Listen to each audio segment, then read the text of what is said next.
Bonsoir et bienvenue à tous et toutes et tous autant que vous êtes. Merci d'être avec nous ce soir. C'est un peu impressionnant de vous voir aussi nombreux et nombreuses.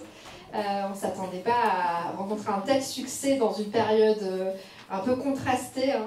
On a déjà fait un festival en temps Covid et maintenant on fait une vulve aventure en temps Covid et vous êtes là. Déjà, merci. Merci à vous d'être là. J'espère que tout le monde a pu rentrer. Je sais qu'il y en a qui étaient sur liste d'attente. Et j'espère que vous êtes tous et toutes bien installés. Je m'appelle Sarah et je suis, alors j'allais dire présidente, mais ça y est, c'est fini, je ne suis plus présidente, mais salariée d'une association qui s'appelle Nouveau Cycle.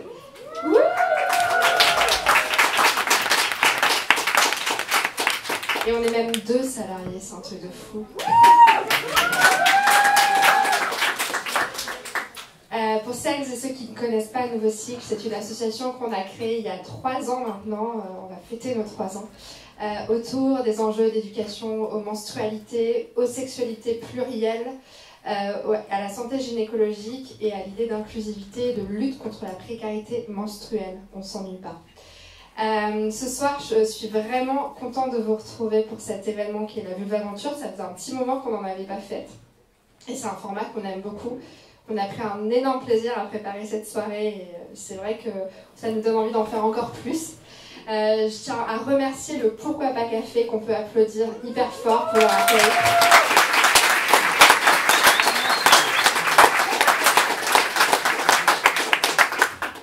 Nouveau Cycle, c'est une asso qui fonctionne d'abord grâce à ses bénévoles. On est une 50aine de bénévoles et j'aimerais qu'on leur fasse un grand applaudissement s'il vous plaît.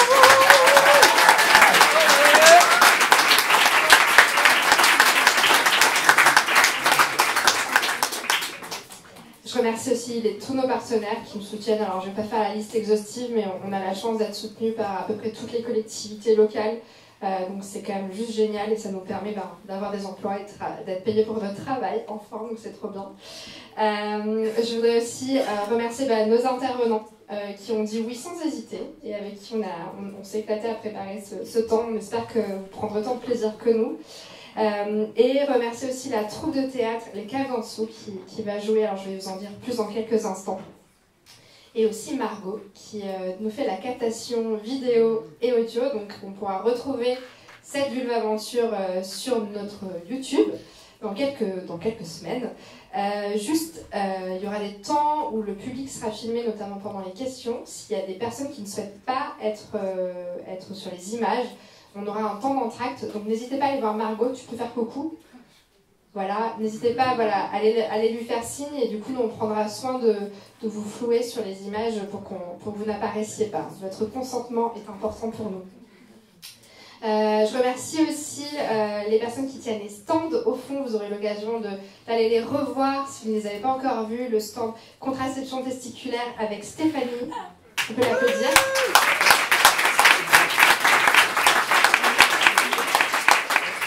Et le stand évidemment Nouveau Cycle que vous pourrez aller voir pour en savoir plus sur l'asso. Si vous voulez adhérer, l'adhésion est à prix libre, on fait tout à prix libre chez Nouveau Cycle.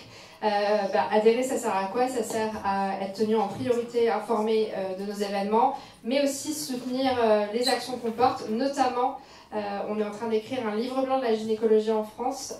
On travaille aussi sur la lutte durable contre la précarité menstruelle, donc on va porter des messages politiques. Donc dire qu'on est 20 ou qu'on est 5000 derrière, ça n'a pas le même poids. Donc une adhésion même à 1 euro, elle a un poids politique. Donc n'hésitez pas à aller voir les filles pendant la pause pour adhérer si ça vous dit. Je crois que j'ai fait tous les remerciements. Et on va y aller. Et merci à vous encore d'être là. Je suis ravie de vous accueillir. Merci.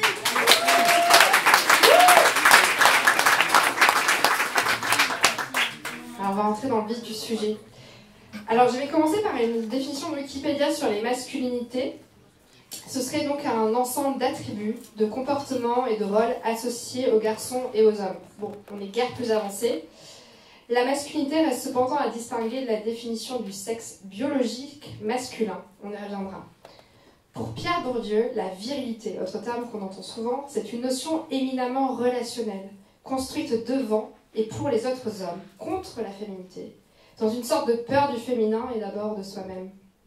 Alors en fait, parler de féminisme, c'est aussi parler des hommes, des genres, et répondre à cette question, comment on fait ensemble? Comment on construit une société apaisée, réconciliée? Est-ce que c'est une utopie? Comment ensemble on apprend, on s'entraide, on sort des conflits hommes, femmes, genre, dans lesquels on s'est empêtré depuis des siècles? On entend de plus en plus parler des masculinités dans les médias, la société, avec des attributs divers et variés, toxiques, positives, déconstruites, hégémoniques. Mais qu'est-ce qu'on attend des hommes en 2022? Peut-être que c'est la somme de leurs expériences qui permettra de dresser le portrait d'un homme idéal. Ou en fait, est-ce qu'on cherche vraiment un modèle de féminité idéal? Pas si sûr. En tout cas, nos trois invités qui nous font le plaisir d'être là ce soir vont nous partager leur regard, leur cheminement et leur combat. Et peut-être ensemble, ce soir, irons-nous vers l'acceptation de la pluralité des genres. En tout cas, on espère vers plus d'écoute et de compréhension. Bon, j'entends un wouhou. Moi, je suis avec vous, je vous écoute. Pendant cette table ronde, on interrompra parfois nos échanges pour laisser place à des acteurs et actrices de la troupe Les Caves en dessous.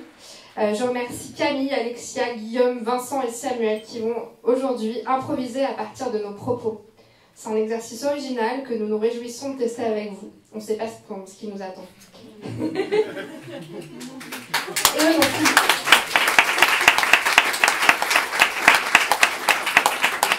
La règle du jeu de cette improvisation, c'est que quand il y a une phrase qui me paraîtra un peu drôle, un peu surprenante, je ferai un stop et on tendra la parole à nos acteurs, à nos comédiens, pour qu'ils la mettent en scène. Je ne sais pas encore ce que je vais leur proposer, ils ne le savent pas non plus, donc on verra bien. Un petit warning avant de démarrer nos échanges, on va tâcher d'être le plus inclusif et inclusive dans nos prises de parole. Merci de votre bienveillance, on n'est pas parfait, on n'est pas parfaite. On va peut-être se tromper dans le choix des termes. N'hésitez pas à nous aider, à nous faire un signe si vous avez l'impression que vous pouvez bonifier cet échange, en toute bienveillance évidemment. Aussi, les interventions des personnes qui sont présentes, ce sont que des échantillons. Il n'est pas question de créer une forme d'homogénéisation ou de catégorie commune à tous les hommes, mais bien d'envisager ces témoignages singuliers comme des vécus, des expériences qui composent le champ vaste des masculinités. De la même façon, nous tâcherons de ne pas nous inscrire dans une vision uniquement hétéronormative, là encore avec sûrement quelques imperfections. On compte sur votre bienveillance et votre compréhension. N'hésitez pas à nous faire un petit signe, on essaiera de rectifier. Est-ce que c'est bon pour vous? On y va? Ouais, ça vous va? C'est chaud, pourquoi pas? Bon, on va peut-être les laisser se présenter parce que là, je viens de faire un grand monologue. Je vais vous laisser vous présenter et d'abord, à toi, c'est parti Mathieu, je te laisse prendre la parole et te présenter. Mais qui es-tu donc, Mathieu? Bonsoir, alors je suis Mathieu du coup, donc au quotidien et dans une autre pratique, je m'appelle aussi Andrea Viqueer, qui est mon nom de drag queen. Donc je fais partie de Maison Éclose, qui est une maison drag sur Bordeaux depuis bientôt 4 ans. Voilà. Est-ce que tu peux peut-être expliquer ce qu'est une drag queen? Peut-être que tout le monde n'est pas hyper à l'aise avec ce sujet. Le principe de drag queen, déjà, ça va être d'essayer de performer le genre féminin. Drag, généralement, va souvent performer un genre ou des genres. Ça va être souvent aussi la drag queer qui va s'occuper, ou le drag queer, le drag queer. Et il y a aussi les drag kings du coup qui vont performer le genre masculin globalement. Après il y a plein de sous-pratiques. On aura l'occasion de développer évidemment qui est Andrea, qui est Mathieu, comment tu te situes dans tout ça et pourquoi. Mais on va aussi laisser Thomas se présenter. Je te laisse nous dire en quelques mots qui tu es. Bonsoir, donc je suis Thomas. Bravo. Moi je vis à Paris actuellement et j'évolue dans des communautés queer sex-positives parisiennes dans lesquelles on pense et on vit le genre dans toute sa complexité. Et à vivre dans ces univers, je suis charentais d'origine et à revenir dans ma Charente natale très conservatrice dans les rapports entre les hommes notamment. Je me suis rendu compte que j'avais envie de parler et d'écouter des hommes dans leur vécu, dans leur intimité. Et du coup, ne trouvant pas d'espace pour créer des groupes de parole, pour créer des espaces de parole bienveillantes sur l'intime entre hommes, et on a créé cette association avec 2 amis, une association qui s'appelle Manœuvre, et donc je suis le co-président. Ok, en 2 mots, tu peux nous dire ce que fait Manœuvre, ce que vous faites avec Manœuvre? Donc Manœuvre, c'est une association qui crée des cercles de parole en mixité et en non-mixité pour toute personne qui s'inscrive dans un véhicule à masculinité ou pas, pour les espaces en mixité. Donc, toute personne qui s'inscrit dans un véhicule à masculinité, c'est des hommes cisgenres. Je vais développer le terme. Les hommes cisgenres, c'est des personnes qui sont assignées hommes à la naissance et qui se sentent hommes. C'est des... Donc, toute personne qui s'inscrit dans un véhicule à masculinité, ça s'adresse aussi à des hommes transgenres, donc des personnes qui sont des femmes et qui se sentent hommes, des personnes non binaires, des personnes genderqueer, etc. Donc, toute la myriade et la complexité du prisme du genre. Et du coup, on crée des cercles de parole thématiques, parfois le rapport, le lien entre masculinité et violence, le rapport des hommes à la parentalité, à la sexualité, le rapport au corps, le rapport à l'enfance et l'éducation, etc., etc. Et du coup, on se retrouve durant des temps de 4 heures pour parler de nous, pour parler de nous et surtout pour écouter les autres, des gens qui ont un vécu différent, que ce soit en termes d'orientation, en termes de genre, en termes d'orientation sexuelle, en termes de milieu social, en termes d'âge, etc., etc. Parce que la qualité des récits vient aussi de la diversité des profils et des parcours. On aura l'occasion de revenir justement sur cette notion et cette importance de la diversité des récits. Merci beaucoup. Et enfin, je te laisse te présenter. Bien que tu commences à être un peu une star, on te voit un peu partout, Maxime. Bon, on t'a déjà vu, nous, à Nouveau Cycle, pendant le festival Ariania Party, mais on te voit aussi beaucoup dans les médias en ce moment. Oui, c'est vrai. Qui es-tu pour ceux et celles qui ne te connaissent pas encore? Alors, je m'appelle Maxime, ça fait 5 ans maintenant que je travaille activement à déployer et à rendre accessibles de nouvelles modalités contraceptives, principalement pour les personnes ayant des testicules, enfin, que avec des personnes... voilà, c'est ça. Donc l'idée, c'est de sortir un peu du marasme des 50 dernières années, de proposer des alternatives, de comprendre un peu les freins et les leviers actuels sur lesquels on peut jouer pour... que d'ici quelques années puissent se banaliser des pratiques contraceptives, quelles que soient au final les affiliations de genre, et même de dégenrer totalement la contraception. Donc moi je suis centré principalement sur la contraception testiculaire thermique, qui est basée sur l'usage de la propre chaleur de son propre corps, qui permet, si les testicules sont exposés assez longtemps à cette chaleur, d'arrêter, de mettre en veille la production de spermatozoïdes, et donc de mettre la personne ayant des testicules dans un état d'infertilité, voire de stérilité, mais qui est réversible. Voilà. Et tu faisais quoi comme métier avant? J'étais voileux à un moment donné, après j'ai fait infirmier, après j'ai vendu des bateaux, j'ai fait plein de trucs. Mais principalement infirmier, et principalement dans des milieux de situation, des personnes en situation de grande précarité sur Marseille. J'ai fait un peu de coordination de projets à l'international ou au local, dans diverses structures aussi. On verra que ça a quand même imprégné ton parcours aussi. Comment ? On verra que ça a imprégné ton parcours, oui. Cette expérience. Oui, c'est sûr que mon passif de paramédical aussi m'a permis de poser un regard assez critique au final sur les pratiques contraceptives actuelles. En tant que soignant, il faut savoir qu'on est censé accompagner en fait, les personnes qu'on a en face de nous à faire un choix libre et conscient, et c'est compliqué en tant que soignant d'accompagner une personne si nous-mêmes on n'a pas les informations entières et pleines à donner à une personne. Donc on est en pleine théorie de l'ignorance, et donc c'est très compliqué d'aider quelqu'un si nous-mêmes on n'a pas les informations. Donc ça m'a un petit peu énervé il y a quelques années, donc je fais en sorte de monter en compétence aussi une bonne partie de la population pour que ça puisse changer et se pérenniser. Voilà. Merci pour cette présentation. Alors, comme vous allez le voir, on a un contenu qui est assez dense, plus le théâtre. Donc ce que je vous propose, c'est qu'on prendra toutes vos questions à la fin. On prendra vraiment un temps de questions, histoire de garder la fluidité de l'échange. Donc gardez-les bien, notez-les, tout ça. On prendra ce temps-là à la fin. Et on fera une petite entracte au bout d'1 heure à peu près. Voilà, pour vous donner un peu le cadre, ça vous permettra de souffler, de boire un coup, nous aussi, et de reprendre. Alors, on va commencer par une première partie que j'ai appelée Homme, masculinité, virilité, tout un programme. Et déjà, je voulais vous poser une question ultra généraliste que je vous ai déjà posée en préparant. Pour vous, qu'est-ce que ça veut dire être un homme? Qui se lance? Rien. Non, ouais, ce que je disais, pour moi, ça me semble être quelque chose qui est propre à chacun. Et voilà, enfin, je ne peux pas dire plus que ça en fait. Je pourrais éventuellement définir ma masculinité, mais pas celle de quelqu'un d'autre. Alors, on reparlera de la masculinité, mais déjà, sur cette définition d'être un homme, est-ce que vous voulez réagir? Vous m'avez dit plein de choses en préparant. Allez-y. J'ai les notes, hein, si jamais. J'ai tout. Hein. Bon, alors pour être très honnête, moi je me suis posé longtemps la question en venant ici aussi. Je me disais, mais bon Dieu, mais qu'est-ce que c'est qu'être un homme?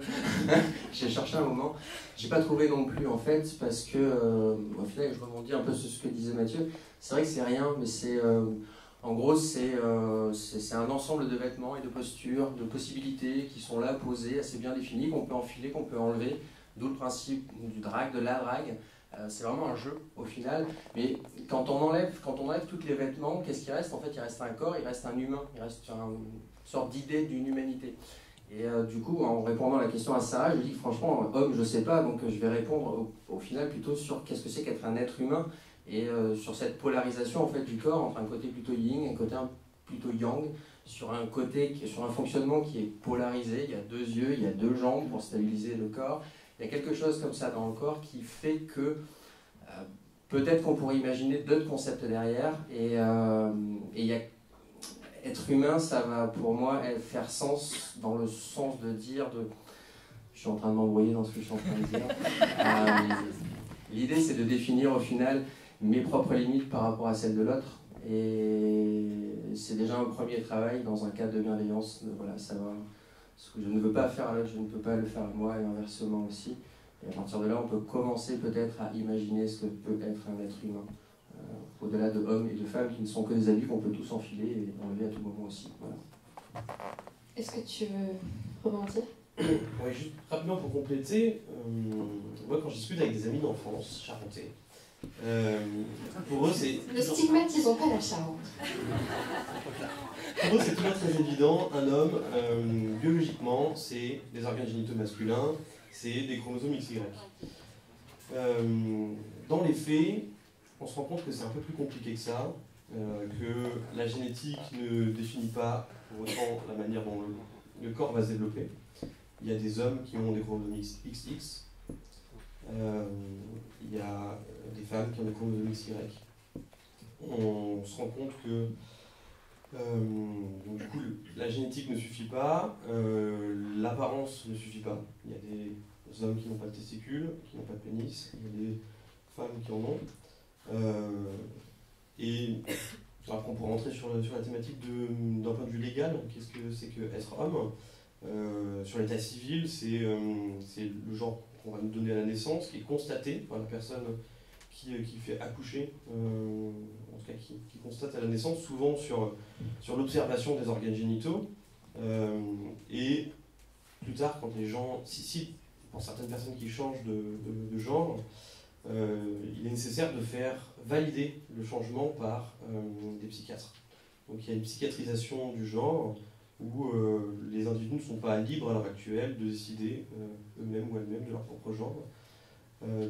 Mais au final, moi la réponse ce serait un peu la même que celle de Mathieu, c'est le sentiment d'être homme et rien de plus. Parce que finalement ni la biologie permet de le définir, ni le cadre légal, parce qu'il y a des personnes qui se sentent hommes mais qui légalement ne peuvent pas l'être ou ne le sont pas encore parce que la transition légale n'est pas encore faite.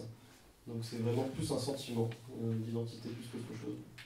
Et tu avais aussi apporté une réponse sociologique, la réponse légale, la réponse biologique et la réponse sociologique. La réponse sociologique, c'est celle de Pierre Bourdieu, c'est un ensemble de comportements, de cadres, d'éducation, de conditionnements qui ont formé une trajectoire identitaire et qu'on va beaucoup retrouver dans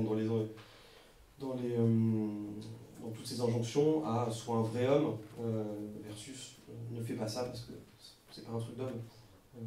Sois un vrai homme, c'est souvent ne pas montrer ses émotions, c'est être viril, c'est dans une démarche hétérosexuelle, c'est avoir beaucoup de conquêtes, c'est beaucoup de choses qui sont très enfermantes.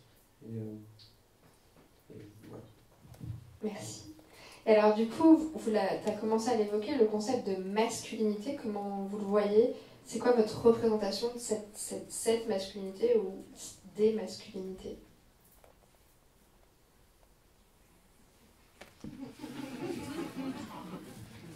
Vous battez pas. Je commence, tu continues. Alors, moi je prenais l'image un peu du masque quand je discutais avec Sarah. Il y a cette idée au final que on pourrait poser un masque masculin et au final sur lequel on pourrait poser une myriade en fait de masculinité et le dessiner presque chaque jour, l'avoir dans son dressing room et presque choisir chaque jour quelle forme de masculinité j'ai envie d'incarner, rien que pour pouvoir jouer et s'amuser à interchanger et voir justement quel sentiment, quelle identité, quel sentiment d'identité ça me permet d'entrer avec mon corps et de savoir si ça colle avec ce que j'ai envie d'être aussi au quotidien.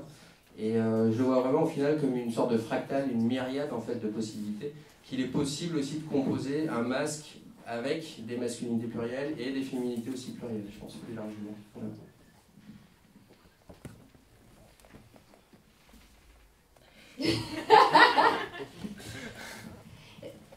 Qu'est-ce que tu mets derrière le concept de masculinité, toi, Mathieu?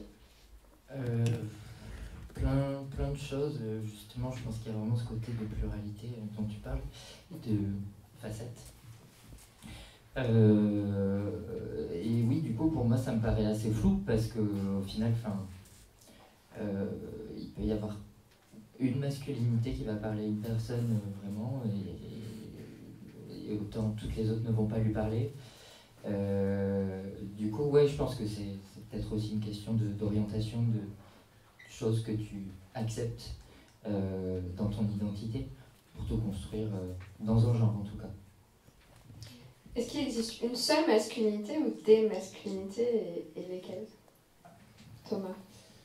Moi je pense qu'il existe autant de formes de masculinité que d'individus qui se sentent masculins, qui se sentent hommes ou qui se sentent femmes d'ailleurs,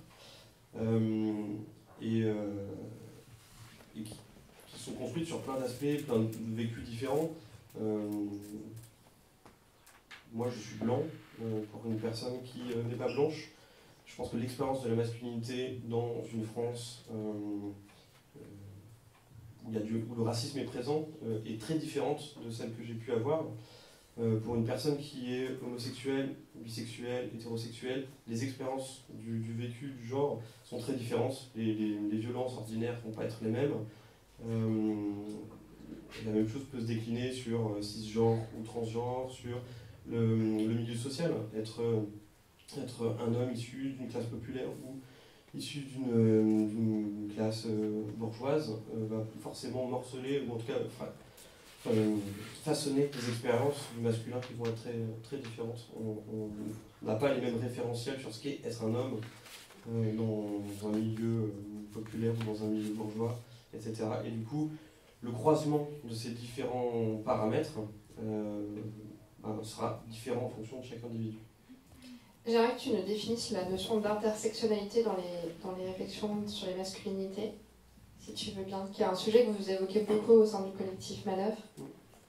Alors l'intersectionnalité, c'est un terme qui a été inventé dans les mouvements afroféministes aux États-Unis pour parler de la particularité du vécu des femmes noires, qui avaient, si j'ai bien compris, l'impression que dans les milieux militants féministes, principalement blancs, la question de la particularité d'être noir était souvent mise de côté, invisibilisée, et dans les milieux antiracistes noirs américains, la question spécifique du vécu d'être femme était aussi invisibilisée. Donc elles étaient à chaque fois pas pleinement considérées dans leur particularité, dans leur vécu, et dans l'intersection entre leur vécu particulier d'être et femme et noir.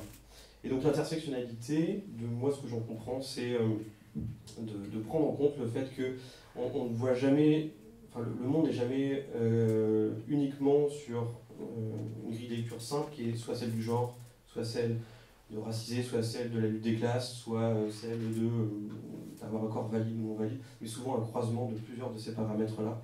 Et c'est des multiplicités de privilèges, au contraire de positions d'oppression, qui vont créer des expériences de vie qui seront très différentes les unes des autres. Il suffit qu'un seul de ces paramètres change et l'expérience de vie va être complètement bouleversée.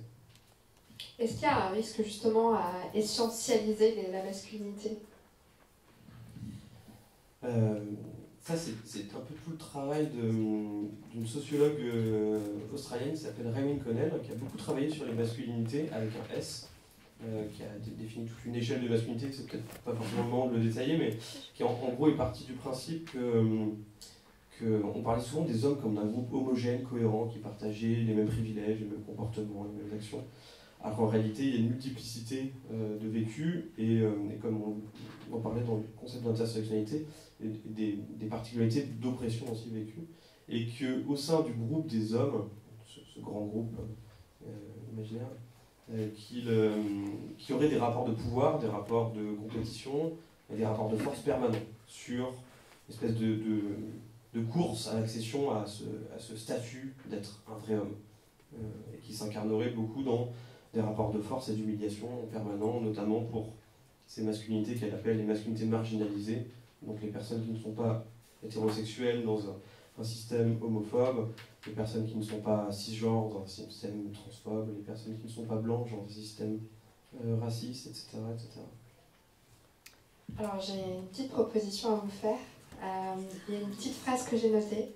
C'est quel masque de masculinité vais-je choisir aujourd'hui? On lance la musique. Qui c'est qui lance la musique? Bonsoir. Donc, du coup, là, rapidement, je vous dis qu'on n'a pas préparé grand-chose, le thème, on ne l'avait pas, mais ce qu'on s'est dit, c'est qu'on connaît des structures d'improvisation. Là, celle qui nous semble la plus appropriée, c'est une structure, si vous avez déjà vu de l'impro, vous la connaîtrez peut-être déjà. Elle s'appelle carré hollandais. Donc, on va se disposer sur scène en carré, et en fait, ce sera des scènes 2 par 2 qui vont switcher à chaque fois. Je ne sais pas si vous nous voyez venir, mais c'est une structure qui permet de voir plusieurs prismes à certaines situations, par exemple. Donc, on s'est dit que ça pourrait bien marcher sur ce thème.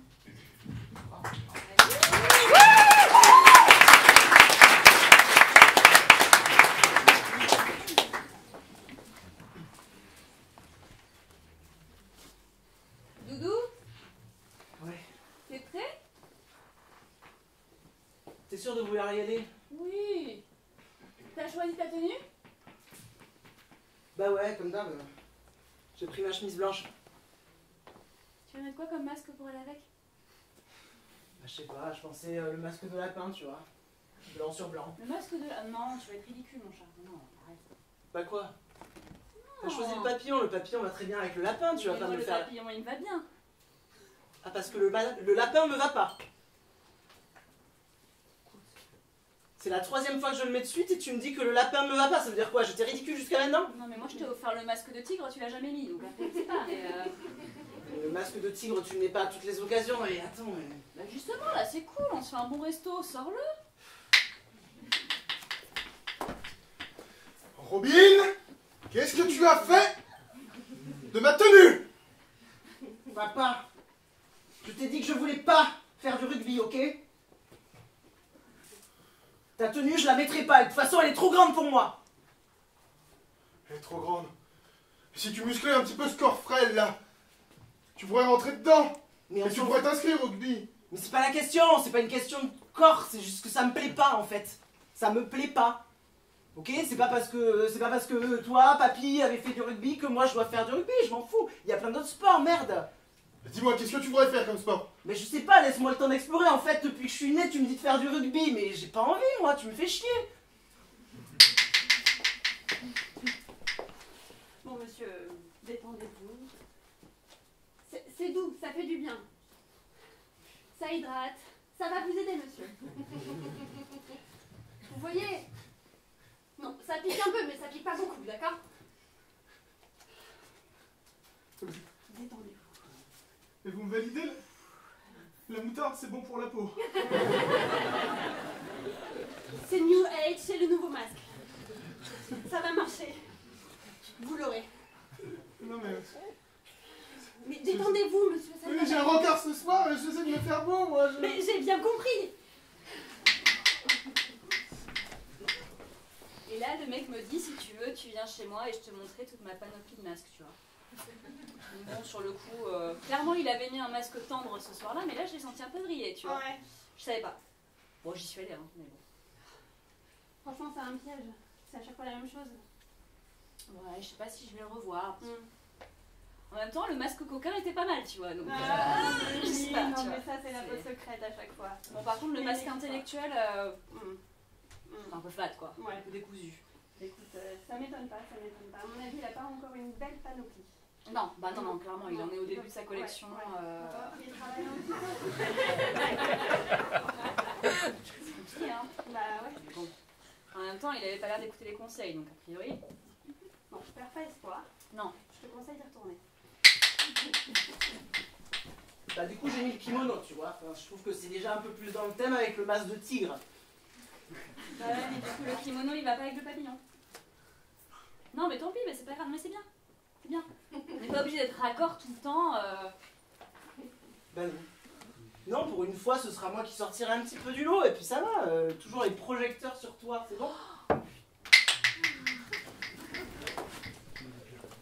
L'escrime. Oui. Bah oui. Pourquoi pas? Ben, non, mais je suis surpris, c'est surprenant l'escrime. Mais non, mais je suis dynamique. Ah, mais t'es très fluide, hein. Y a pas de soucis. Vas-y, lance-moi un truc, tu vas voir, je l'esquive direct. Aïe! Tu m'as pas prévenu aussi. Bah, tu m'as demandé.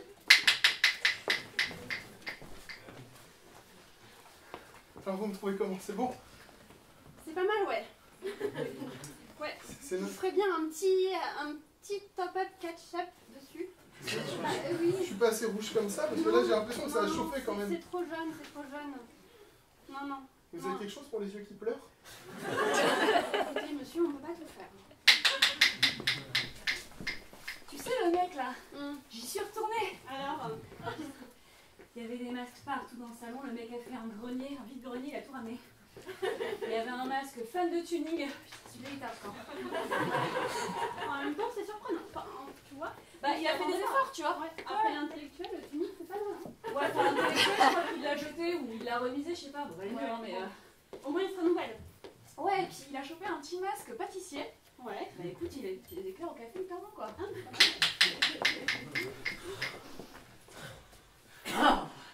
Oui, c'est bien. Oui, c'est. Pas ce soir, mais c'est bien. Mais tu fais chier à faire chier. Mais je me suis fait chier à acheter les pâtes et tout. Je suis en SPM, j'ai pas envie de faire l'amour ce soir. Tu comprends? Ok? Ouais, ça va, c'est bon. Mais tu le gardes parce que y a un truc, hein. Ouais, y a un truc. Non, ouais, clairement. Ouais. Semaine prochaine. Dans 7, 8, allez, 9 jours. Ok, cool. Ouais? Grave. Rendez-vous?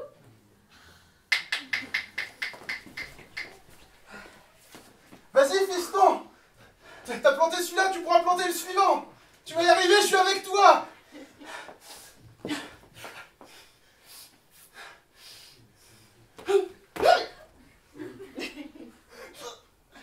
Non! Non! Qu'est-ce que tu as fait, toi? Donne-moi ça! Tiens! Ah non! Tiens! Arrête! Mais ça frappe pas du tout, ça c'est pété! Merde, tranquille! C'est bon, promis, je fais du rugby! Promis! Arrête, tu me fais pas de mal! C'est pas comme ça que ça marche!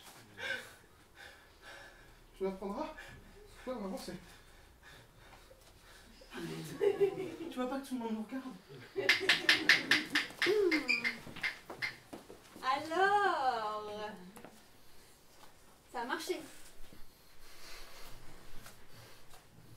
Ah, elle a aimé. Elle a aimé. Je fais bien ça. C'est très bien. Mais ils ont tous aimé. C'est vrai.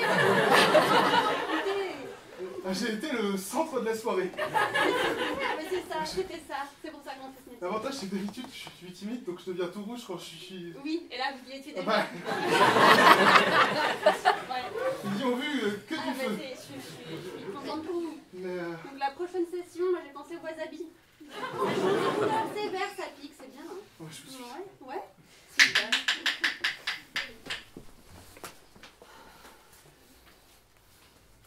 Qu'est-ce que t'en penses? Ouais, c'est pas mal. Ouais.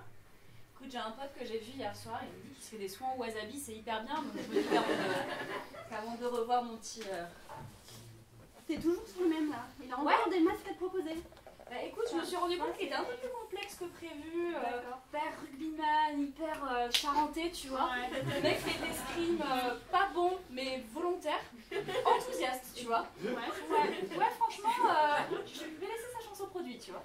Pas mal, ouais.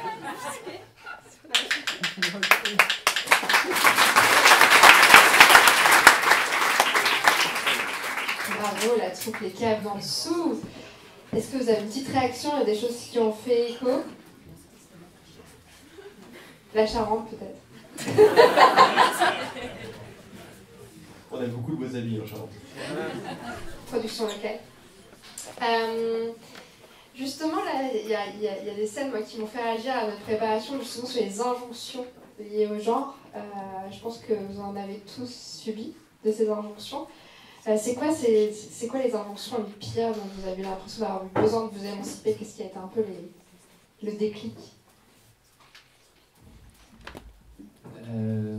Alors il y a eu principalement des injonctions au corps, bien se développer, avoir des muscles, tout ça. Voilà, c'est ce que ça donne. Il y a eu... je sais plus ce que j'avais dit, mais... Tu peux me dire autre chose? Ouais. Il y a eu l'injonction aussi à parler des nanas régulièrement, tout ça. C'est vrai que c'est un truc qui est compliqué à gérer. Voilà, je pense qu'il y en aura d'autres. Je vous laisse la parole et on revient dessus. Moi j'ai vu un truc sur la scène de l'habillement pour la soirée où c'était un peu un tabou d'être coquet en Charente. D'être coquet avant de sortir, de faire attention à ses vêtements, de faire attention à la coupe, de faire attention à... de se maquiller, n'en parlons pas, ça fait souvent interdit en étant homme.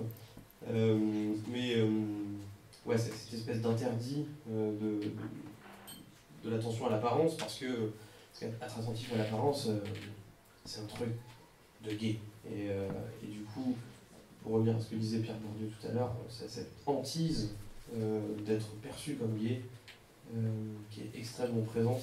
Et moi, plus j'ai passé du temps dans des communautés queer, et plus je me suis rendu compte à quel point ce rappel permanent était présent dans les entre-soi masculins,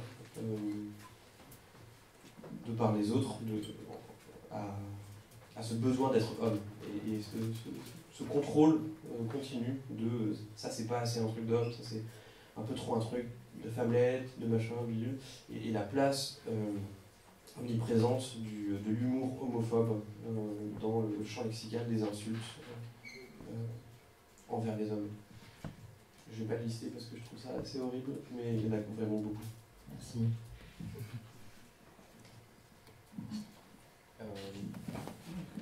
Oui. Sur la tenue, tu as une anecdote.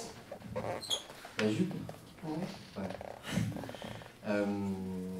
Mais après, okay. Du coup, ça m'a coupé. Si, non, vas-y. Je vais dérouler sur la jupe. Moi, je marche pas mal. J'aime bien me nomadiser, mais en mode marcheur, et puis partir avec mon sac à dos. Et puis je me suis rendu compte qu'au final, marcher avec un pantalon ou un bermuda, en fait, c'est pas le meilleur des trucs. Et fort de ça, j'aime bien plutôt me déplacer en fait avec des jupes au final, que je me fabrique ou autre.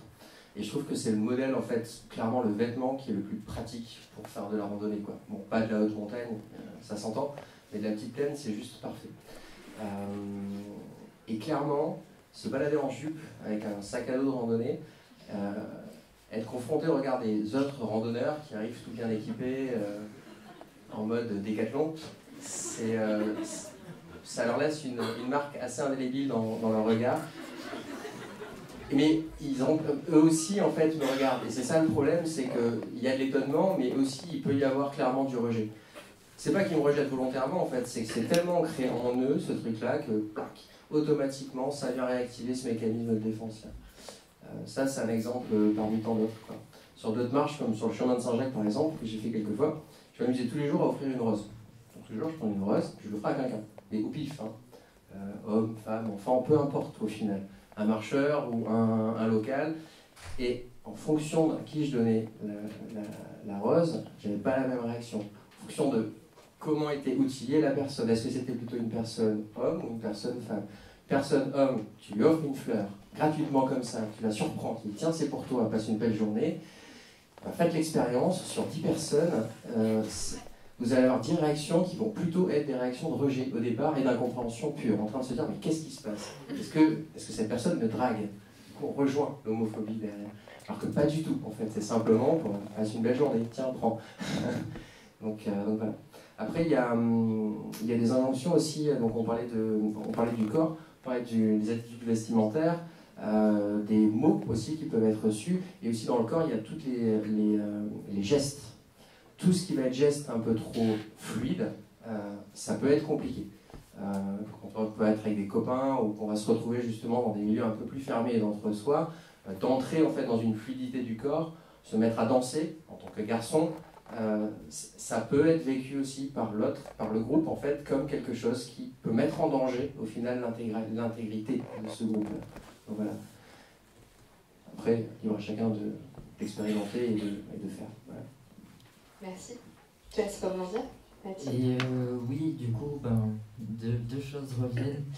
Il y avait déjà, désolé, en plus, ça aurait pu faire une évocation directe, mais il y avait le rapport au sport, évidemment, que j'ai pas mal vécu aussi. Jusqu'à ce que je trouve, en fait, une solution géniale qui était de faire du théâtre.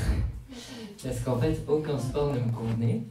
Et finalement, le théâtre, c'est vrai que ça devient une chose acceptable en société tout en étant garçon, et c'est super chouette. Et autre chose, en effet, là du coup je rebondis sur ce que tu disais par rapport à l'expressivité. L'expressivité de soi, en fait, hein, le fait de justement avoir des petites manières, des types de paroles ou ce genre de choses qui peuvent être très mal vécues et qu'on peut nous-mêmes, en tant que personne concernée, intégrer. Et je parlais du coup moi jusqu'à un certain moment, j'ai intégré une sorte de folophobie. Je t'explique la folophobie. Et du coup, qui est la phobie des folles, hein, concrètement, c'est-à-dire rejeter tous les comportements qui peuvent être très expressifs du côté féminin, du côté du genre féminin. Enfin, ce qu'on va considérer en tout cas comme étant quelque chose qui appartient à des gestes féminins. Voilà, je m'en suis sortie depuis, je suis drague.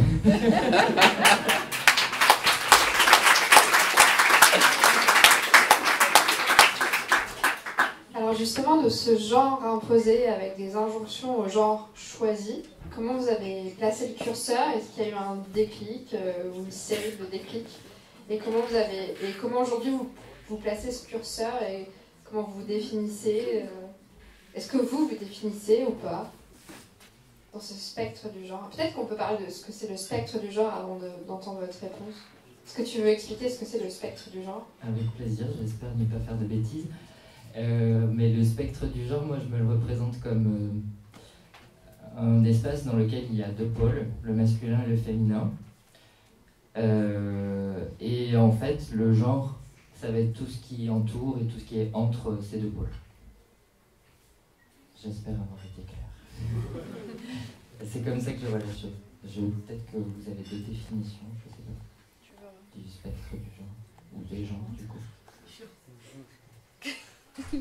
Sinon, vous pouvez répondre à la question précédente qui était justement dans le champ des genres, entre le genre imposé et le genre choisi. Comment vous êtes, quels ont été les déclics qui ont fait que vous êtes positionné différemment par rapport aux injonctions reçues? Au départ, du coup, j'ai mis pas mal de temps à négocier avec la société, enfin avec mon environnement, pour trouver en fait à chaque fois des cas particuliers où je me sentais bien et où je pouvais m'exprimer comme je le souhaitais, dans une certaine limite. J'ai toujours cherché en fait à trouver les endroits acceptables de masculinité, de féminité dans des groupes. C'est pour ça que je me suis souvent retrouvé entouré de femmes. Qui ont généralement plus de facilité à accepter que ce soit le masculin ou le féminin. Et une fois cette soupape de sécurité trouvée, petit à petit, bon, il y a eu l'art, le théâtre qui a été une super solution. Dernièrement le drag depuis 4 ans qui est du coup un moyen de vraiment rentrer dans une expression que j'ai un petit peu mise de côté sur ma construction. Et du coup aujourd'hui je me retrouve entre une personne qui s'est construite en tant qu'homme, qui se reconnaît dans ce genre-là et qui à la fois le questionne totalement parce que pour moi c'est quelque chose de super flou, mais que j'ai intégré pour avoir les mêmes repères que les autres en fait. Et puis est-ce qu'on peut parler d'Andrea du coup? Et du coup, Andrea est une drag queen. J'ai la particularité de porter ma barbe quand même et d'avoir des traits masculins. Cela dit, j'emprunte énormément de codes du féminin ou de clichés du féminin ou d'archétypes du féminin. Je performe en tout cas ce genre-là ou ce que j'en perçois. Et c'est pour ça que du coup je me définis quand même comme drag queen, même si visuellement c'est pas toujours évident. Merci. Alors, dans ce spectre du genre, comment tu as évolué? Peut-être que tu es encore en évolution. Comment tu te situes? Moi j'ai fait des études de psychologie et on répétait souvent le moi n'est pas le maître dans sa propre maison. Et c'est une phrase que je trouvais un peu classe à l'époque et je ne comprenais pas très bien ce que ça voulait dire. Et en prenant du temps pour réfléchir aux questions du genre, je crois que ça m'a beaucoup questionné sur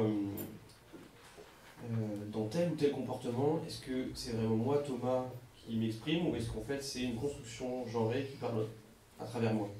Le fait d'aimer, de ne pas aimer recevoir des roses par exemple. Est-ce que c'est vraiment un goût qui vient de moi ou est-ce que c'est parce que j'étais conditionné à avoir un rapport très particulier au fait de recevoir des fleurs ou d'en donner? Et du coup ça m'a beaucoup questionné sur ce qui est moi, sur ce qui est... À force, il y a des parallèles qui sont quand même un peu plus que des coïncidences. Si tel ou tel comportement se retrouve chez énormément d'hommes, je crois que ça m'a amené à poser un regard critique sur qui je suis, sur ce que j'ai envie de continuer à alimenter, ou ce que j'ai envie, ce avec quoi j'ai envie de prendre du recul. Est-ce que j'ai envie de... Je me sens toujours OK avec le fait d'avoir une place de la violence aussi importante dans les rapports sociaux, par exemple. Avec le fait d'inhiber mes émotions, surtout mes larmes, par exemple, quand je suis ému. Et là, je prends des trucs un peu caricaturaux, mais parfois c'est sur des détails beaucoup plus subtils.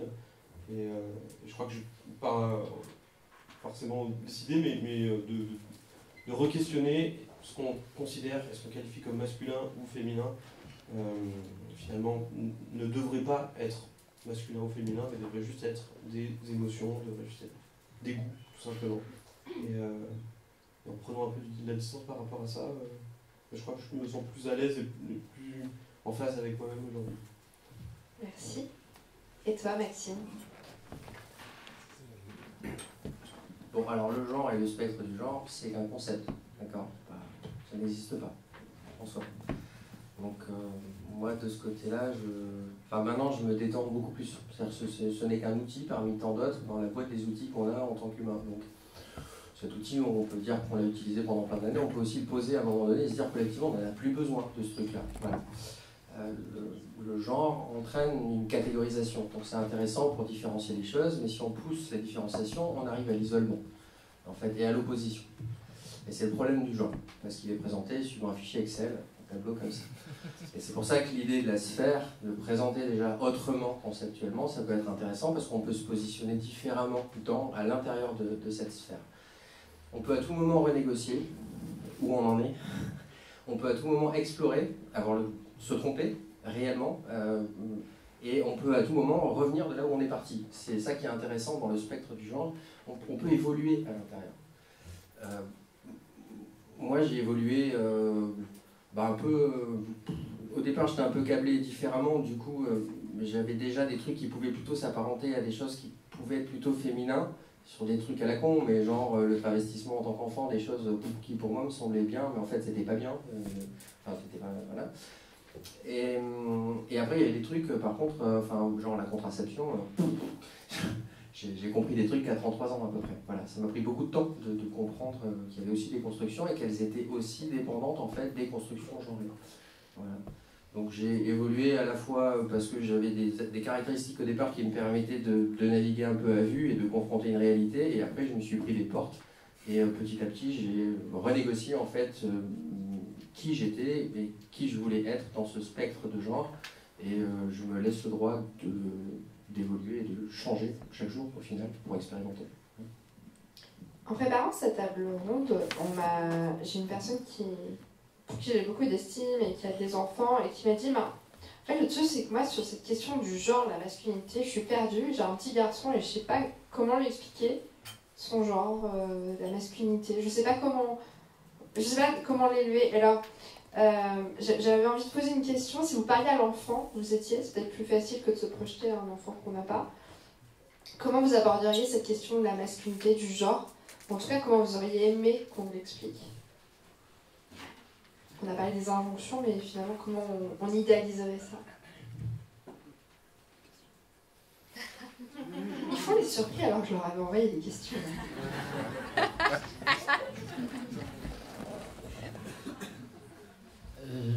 J'aurais aimé en fait qu'on me dise pas ce que c'est. Juste ça. ni ce qu'est une fille, ni ce qu'est un garçon, et parce qu'on n'a pas été capable de m'expliquer autre chose.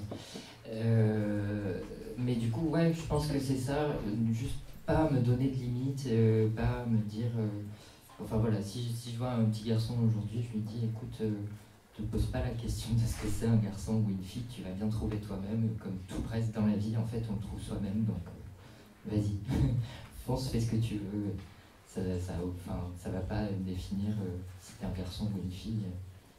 Pour moi, c'est une notion très très floue, donc j'aurais du mal à m'expliquer, mais je lui dirais, voilà, t'en préoccupe pas, du coup. Ok, merci.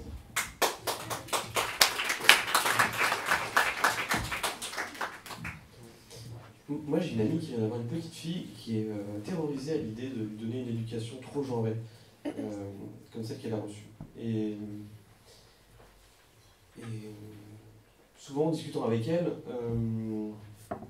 on se rend compte que oui, celle qu'elle va lui donner aura une importance, mais qu'en réalité, elle ne sera pas la seule responsable de la même manière que nos parents ne sont pas les seuls responsables dans l'éducation genre qu'on a reçue. Il y a l'école, les enfants à l'école, les profs à l'école, il y a les produits socioculturels, les dessins animés, les films, les séries télé, qui construisent une idée extrêmement rigide de ce qu'est le genre. Et je sais que tu as une question plus tard là-dessus, mais c'est vrai qu'on a grandi avec On peut répondre déjà maintenant, on n'est pas obligé de suivre le déroulé. Hein. On a grandi avec des archétypes. Par exemple, moi, j'ai grandi en observant James Bond, en me disant que c'était un référentiel de masculinité que je trouvais fascinant. Une espèce de flegme britannique, il avait toujours très élégant. Et il avait plein de gadgets. Et puis c'est vrai que je me suis beaucoup construit en regard de ce personnage-là, avant de me rendre compte qu'il y a quand même plein de points qui sont critiquables, notamment le fait qu'il agresse la plupart de ses partenaires, voire qu'il en viole une partie. Bim, James Bond. Et du coup, tout ça pour dire que oui, je pense que l'éducation qu'on donne aux enfants de manière genrée, on peut tenter d'être moins genré dans l'éducation qu'on donne, mais que c'est aussi collectivement, ensemble, avec nos amis, avec notre famille, avec les gens qui nous entourent, et sociétalement, ce travail à faire. Et c'est là peut-être même le plus compliqué, de ne pas avoir le tonton un peu réac qui vient rappeler en permanence aux petits garçons qu'il ne faut pas pleurer, que ceci, cela. Ça, c'est difficile d'avoir un contrôle sur l'ensemble des influences qui pèsent sur les enfants. Tu veux répéter? Pour commencer, justement, si on ne peut pas toucher à l'ensemble de la communauté et la changer tout de suite, on peut justement commencer à décomplexer en fait, cet outil parmi tant d'autres dans une caisse à outils, et rappeler justement, un peu comme tu disais Mathieu, qu'après tout est basé sur ton sentiment d'identité, comment tu te sens toi, et qu'est-ce que tu as envie d'explorer, jusqu'où tu as envie d'aller. et que tu te sentes vraiment libre de pouvoir l'explorer par toi-même et pour toi-même dans un premier temps, et ça que personne n'est en capacité de pouvoir le remettre en question parce que c'est ta vie, ton existence en fait. Avant la petite pause, je vais proposer un thème. Dis papa, dis maman, c'est quoi le genre? Du coup, là, ce sera plus simple à vous expliquer. On va faire une improvisation avec narrateur. Donc, c'est une improvisation comptée sur le thème qui nous a été donné, que je rappelle. Dis papa, dis maman, c'est quoi le genre?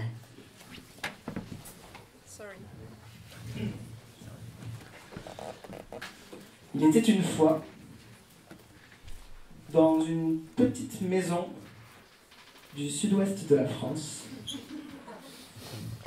un petit garçon nommé Pierre. Pierre n'était pas très grand, mais il avait un super sourire. Dans sa vie, il aimait bien faire du coloriage. Il aimait bien écouter du rock. Mais par-dessus tout, il aimait beaucoup embêter ses deux mamans. Tu baisses le son, chouchou, c'est trop fort là, tu baisses le son. Attention, t'as dépassé. Mais ça vous dérange pas? De toute façon, vous écoutez pas, c'est dans ma chambre, j'ai fait ce que je veux d'abord. C'est gavé bien le rock. On mange dans 15 minutes. Il faut t'appliquer, tu sais. Mais oui, mais moi je fais ça, c'est rigolo dessiner. Y'a pas autre chose qu'Oasis là? Y a pas autre chose qu'Oasis? Bah, j'ai du ACDC. C'est trop fort, on t'a déjà dit. Mais c'est moins fort qu'un Garou Rock. Mais s'il vous plaît, mais laissez-moi. Et ce qui l'énervait par-dessus tout, c'était que ses mamans essayent de contrôler tout ce qu'il voulait faire, tout le temps. Pierre, il est 21h15, dans 15 minutes tu éteins la musique, tu te mets au dodo, hein. Tu t'es brossé les dents, j'espère. Mais laissez-moi faire ce que... T'as pas l'impression qu'il y a trop de rouge là? Mets du vert pour contrebalancer. Attends. Pourquoi j'ai pas de papa? Et un jour, il posa la question. Pourquoi t'as pas de papa? Oui, pourquoi j'ai pas de papa? Les copains à l'école, ils ont un papa et une maman, ou des fois deux papas, mais je suis le seul à avoir deux mamans. Ça te rend triste? Non? Bah c'est une bonne nouvelle. Je pense qu'il faut pas poser la question, en fait. Et pourquoi j'aurais pas le droit de savoir? Et commença un grand micmac des deux mamans qui malheureusement n'avaient pas la réponse à la question. Mais elles n'étaient pas en reste d'idées saugrenues pour essayer d'enflouer leur fils. Moi je peux faire le papa là, hein. Regarde, tu veux que je monte sur l'échelle? Moi je monte sur l'échelle, hein. Je monte sur l'échelle, hein. Tu peux me réexpliquer la partie avec les deux cigognes? Parce que j'ai pas compris. C'est le bec qui... Tu vois ce que c'est un chou? Oui? Ouais. C'est pas bon. Non, c'est pas bon. C'est pas bon, mais dedans, on fait des enfants, il n'y a pas besoin de papa. Ah, je veux plus jamais manger de choux, c'est dégueulasse! Cette nuit-là, Pierre ne dormit pas bien du tout. Mais du gratin à la cantine! Toutes les questions se bousculaient dans sa tête.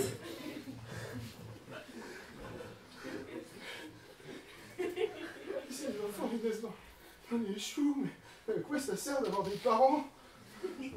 Qu'est-ce que je fais là? Pourquoi je reste là? Je peux partir en fait. Il décida donc de faire une fugue. Il tira le volet de sa fenêtre, ouvra la fenêtre et dégringola. Dans le vacarme, les mères se réveillèrent. Qu'est-ce qui se passe? Bah, il est pas là. Comment ça il est pas là? Comment ça il est où? La fenêtre est ouverte. Non mais c'est une blague. Tu l'as mis où? Il est où? Il est où là? J'y ai pas touché, Non mais enfin. attends, il est où? Il est Non, mais- 23h, mais tu te fous. Il est où là? Il était censé se coucher Pierre, à 21h30. Pierre! Qu'est-ce que t'as fait? Pardon? Non mais ton histoire de chou, sérieusement. Mon histoire de chou? Ton histoire de chou, Ouais, ouais. mais moi je voulais juste grimper à l'échelle, alors c'est toi qui arrives avec tes choux là. Hein. Tu sais très bien qu'il aime pas ça.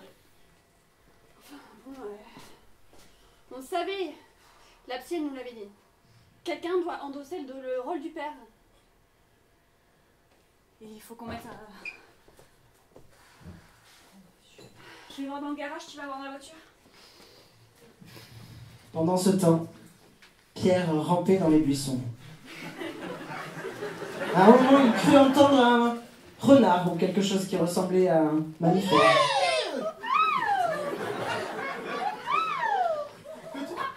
Pierre n'était pas très téméraire.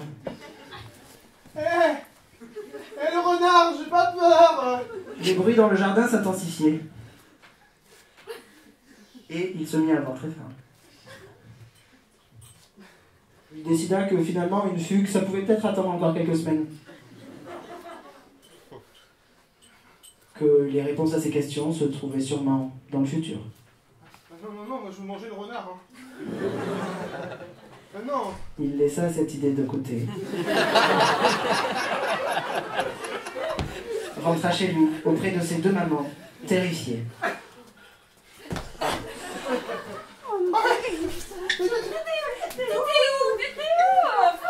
J'étais dans le jardin en train de parler avec un renard, c'est bon.